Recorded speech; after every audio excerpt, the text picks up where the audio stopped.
حدیث نمبر 334 عن ابی الدرداء رضی اللہ عنہ قال، حضرت ابو الدرداء رضی اللہ تعالیٰ عنہ کہتے ہیں، قال رسول اللہ صلی اللہ علیہ وآلہ وسلم ما من عبد مسلم يدعو لأخیہ بظہر الغیب الا قال الملک ولک بمثل، رواہ مسلم۔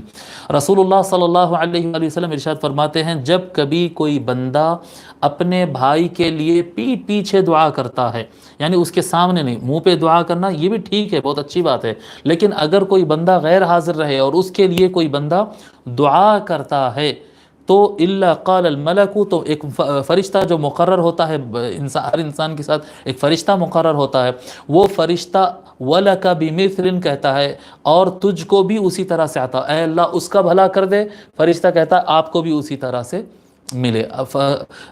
ہم دعا کرتے ہیں اللہ میرے بھائی کو کامیاب کر دے، تو فرشتہ کہتا ہے کہ اور تجھے بھی کامیاب کر دے، یعنی اپنے بھائیوں کے لیے پیٹھ پیچھے، ان کے بعد، ان کے سامنے نہیں، ان کے پیٹھ پیچھے، ان کی غیر موجودگی میں جو ہم دعا کرتے ہیں ان کے لیے، وہ دعا ان کے لیے بھی ہوتی ہے اور وہ دعا ہمارے لیے بھی ہو جاتی ہے۔